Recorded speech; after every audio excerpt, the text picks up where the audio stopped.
Have you ever watched someone get away with terrible behavior and wondered where the justice is in this world? Maybe it's that coworker who lies and cheats their way to promotions, or someone who hurt you deeply yet seems to be living their best life. It's enough to make anyone question whether karma actually exists or if good people really do finish last. You're not alone in feeling this frustration. The more life experience we gain, the more we witness situations that just don't seem fair. Today we're diving into the ancient wisdom of Kukai, a renowned Buddhist master, to understand why the universe's system of karmic justice is more reliable than it appears, even when it doesn't look that way on the surface. If you're ready to explore these profound spiritual truths and discover how ancient wisdom can transform your modern life, hit that subscribe button and join our community of seekers who are committed to understanding the deeper mysteries of existence. Every week we uncover timeless teachings that can bring real peace and clarity to your daily experience.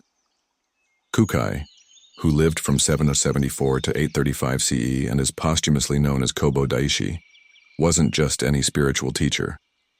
He brought Shingon esoteric Buddhism from China to Japan and established the monastic complex on Mount Koya. What makes his teachings so powerful is that they weren't abstract philosophical concepts that sound nice but don't help in real life. Instead, Kukai offered practical wisdom rooted in the Mahavairakana Sutra that explains how our actions literally shape our reality through what he called the three mysteries of body, speech, and mind. We'll explore three fundamental reasons why karma always works, even when it seems like it doesn't. We'll look at how our actions imprint themselves on our consciousness, how they create ripple effects that eventually circle back to us, and how karmic law operates on time frames much longer than we typically consider. By the end, you'll understand why karma isn't wishful thinking, and more importantly, how to use this knowledge to improve your own life. Most of us grew up hearing some version of what goes around comes around or karma will get them. It sounds simple enough. Do bad things, face consequences. Do good things, get rewarded. But then we look around and see dishonest people driving luxury cars while honest folks struggle to pay rent. No wonder so many people conclude that karma is just a feel-good myth. Here's where most people get it wrong. They expect karma to work like a vending machine where you put in a good deed and immediately get a reward. But Kukai taught something far more sophisticated through his doctrine of Sokushin Jobutsu, which means becoming Buddha in this very body. He understood that karmic law operates more like cultivating enlightenment itself. The transformation happens gradually, through the accumulation of merit and wisdom over time. Kukai's revolutionary insight came from his mastery of esoteric Buddhism, particularly the teaching that our ordinary mind and Buddha's mind are not separate. In his work, Attaining Enlightenment in This Very Existence, he explained that through proper practice of the three mysteries, coordinated actions of body through mudra, speech through mantra, and mind through meditation, we can experience the results of our karma directly and immediately, not just in future lives. What he meant is that both our suffering and our happiness arise from how aligned we are with our true Buddha nature. When we truly understand this, we realize that karma isn't some cosmic scoreboard, but rather the natural unfolding of consciousness recognizing itself. Think about it this way. Every action you take doesn't just affect the outside world, but also changes something inside you according to what Kukai called the 6 great elements: earth, water, fire, wind, space, and consciousness. A person who lies regularly isn't just potentially harming others. They're creating discord between their actions and their inherent Buddha nature. Someone who helps others isn't just making the world better. They're aligning with the fundamental compassion that Kukai taught exists in all beings. The first reason why karmic consequences are inevitable relates to how actions align or misalign us with Buddha nature. According to Kukai's Shingon teachings, the person suffering most from bad behavior is often the person doing it, because they're moving away from their true nature as Buddha. Kukai explained this through his 10 stages of mind, where he described different levels of consciousness development. At the lower stages, people operate from what he called the mind like a goat, or the mind like a child, driven by immediate desires and unable to see consequences. When someone acts badly, they're literally functioning from these lower levels of awareness. Take someone who climbs the corporate ladder by backstabbing colleagues. In Kukai's framework, this person is trapped in what he called the mind seeking fame and profit. the fourth stage of consciousness development. Sure, they might get promotions and raises, but they're also creating what Shingon Buddhism calls karmic obstructions that prevent them from accessing higher levels of awareness and genuine happiness. What's happening in their mind? They're constantly operating from the three poisons that Kukai identified: greed, hatred, and delusion. They can't trust anyone because they're projecting their own nature onto others. They're always in conflict with their Buddha nature, which naturally tends toward compassion and wisdom. This isn't just philosophical. Kukai taught that this inner conflict manifests as real suffering. People who succeed through harmful means are literally at war with themselves, because Buddha nature cannot be permanently suppressed. On the flip side, people who consistently act with integrity are what Kukai called advancing through the stages toward enlightenment. When crisis hits, and it hits everyone eventually, these people have access to what Shingon Buddhism calls the protective power of the Dharma. Not because some external force protects them, but because their actions have aligned them with reality itself. In Kukai's teaching, this isn't just about being nice, but about recognizing what he called the original enlightenment that exists in every moment. Every choice is either moving us toward or away from this recognition. The second reason karma always works relates to what Kukai called the mandala principle. His revolutionary teaching that all of reality is the body of Dainichi Nyorai, also known as Mahavairocana Buddha. This means that everything is connected not just practically, but at the deepest level of existence. Unlike other Buddhist schools that saw enlightenment as transcending the world, Kukai taught that this world is the Buddha's body. Your actions don't occur in a vacuum, they ripple through what he called the Dharma realm, affecting the entire cosmic mandala. When someone spreads malicious rumors about a coworker to get ahead, in Kukai's understanding, this person isn't just harming another individual, but disrupting the harmony of the entire mandala. Since they themselves are part of this mandala, they inevitably experience the consequences of this disruption. Other colleagues witness this behavior, and their Buddha nature naturally recoils from dishonesty. They might not say anything consciously, but at the deepest level of their being, they're recognizing that this person is out of alignment with Dharma. This creates what Kukai would call negative karmic connections.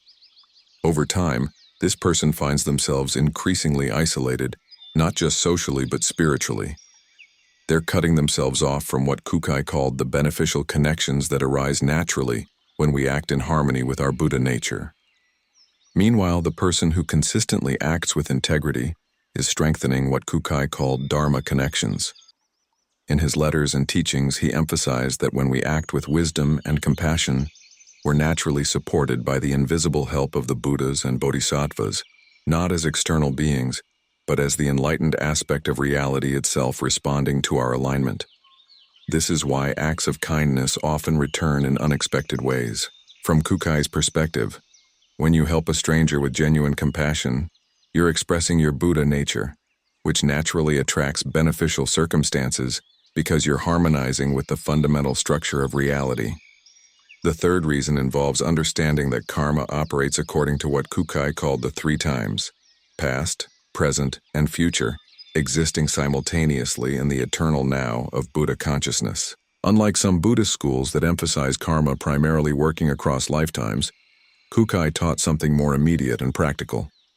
In his doctrine of Sokushin Jobutsu, he explained that we can experience the fruits of karma directly in this very life by aligning our three mysteries with those of Dainichi Nyorai. Every action we take gets stored in what Kukai called alaya consciousness, the storehouse consciousness that contains all our karmic seeds. But here's the revolutionary part of Shingon teaching. Through proper practice, we can transform these karmic seeds directly. We don't have to wait for future lifetimes to experience liberation from negative karma.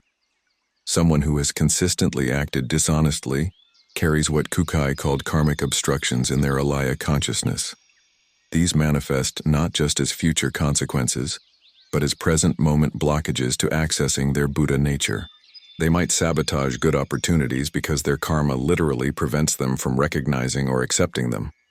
Conversely, someone who has lived with integrity has what Kukai called accumulated merit stored in their consciousness.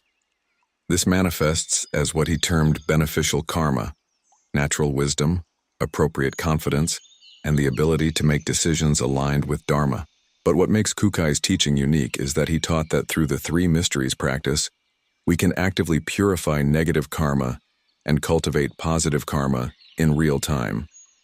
The mantras, mudras, and meditations of Shingon Buddhism are designed to align our ordinary consciousness with Buddha consciousness, allowing us to transform our karmic patterns directly. This isn't mystical, but what Kukai called the scientific method of Buddhism. Our past actions create our present mental patterns which shape our future actions and outcomes. Through proper practice, we can intervene in this cycle and redirect it toward enlightenment. So what do we do with this understanding? Kukai offered specific practices through his systematization of esoteric Buddhism. First, stop obsessing over whether bad people are getting their comeuppance. In Shingon teaching, focusing on others' karma is a waste of precious spiritual energy. Instead, concentrate on purifying your own three mysteries. This doesn't mean becoming passive about injustice. It means recognizing that the most powerful thing you can do is align your own body, speech, and mind with Buddha nature. When you see someone behaving badly, instead of hoping karma punishes them, focus on not accumulating similar negative karma yourself. Kukai offered practical methods for building positive karma through coordinated practice of the three mysteries. For the body, he taught mudra, physical gestures that align your body with Buddha's body. In everyday terms, this means moving through the world with awareness and respect. Simple actions like bowing respectfully, maintaining good posture during meditation, or using your hands to help others all cultivate positive bodily karma. For speech, he emphasized mantra, sacred sounds that align your speech with Buddha's speech. Beyond formal mantra practice, this means using words that express your Buddha nature. Speaking truthfully, using words to encourage and heal, and avoiding gossip and harsh speech are all part of this practice. Kukai taught that every word either moves us toward or away from enlightenment. For the mind, he prescribed meditation practices that align your consciousness with Buddha's mind. This involves recognizing what Kukai called the original enlightenment in every moment. The key is approaching life with wisdom rather than ignorance, compassion instead of selfishness, and present moment awareness rather than distraction. The beautiful thing about Kukai's teaching is that transformation can happen immediately. Through what he called swift enlightenment, we can begin aligning with our Buddha nature right now, which immediately begins transforming our karma. Here's what Kukai's Shingon teachings tell us about karma. It's not a reward and punishment system administered by some external judge. It's the natural functioning of consciousness recognizing itself through the mandala of existence. That person who seems to be getting away with bad behavior isn't escaping consequences but living in what Kukai called the hell realm of their own making, cut off from the joy and peace of their Buddha nature. It might not look like punishment from the outside, but from the Shingon perspective, it's the deepest kind of suffering, being alienated from your own enlightened essence. Meanwhile, every act of integrity, kindness, and wisdom is what Kukai called practicing the path of enlightenment in ordinary life. It might not always bring immediate worldly rewards, but it's cultivating the causes for both immediate peace and ultimate awakening. The next time you're tempted to cut corners or treat someone poorly, remember Kukai's teaching. You're not just affecting them, but either harmonizing with or disrupting your own Buddha nature. When you choose the path of wisdom and compassion, you're not being naive, but aligning with the deepest structure of reality itself. Kukai taught that in this very body, we can attain Buddhahood. Every choice is an opportunity to express or obscure this inherent enlightenment. The power to transform your karma and your life exists entirely in this present moment. Through understanding and applying these timeless principles, we can move beyond the frustration of watching others seemingly escape consequences and instead focus on creating the kind of life that naturally flows from wisdom, compassion, and alignment with our deepest nature. As you reflect on Kukai's profound teachings about karma and consciousness, I want you to think about a moment in your own life when you witnessed what seemed like perfect karmic justice, or perhaps a time when you struggled to understand why someone's actions didn't seem to have consequences. Maybe it was watching someone's dishonesty eventually catch up with them, or experiencing how an act of kindness returned to you in an unexpected way. Take a moment to connect with that experience and share it in the comments below. What did that moment teach you about the invisible workings of karma in your own life? Your story might be exactly what someone else needs to hear today, and together we can create a community where ancient wisdom meets modern understanding. I read every comment and would love to learn from your personal journey with these timeless truths. Subscribe to the channel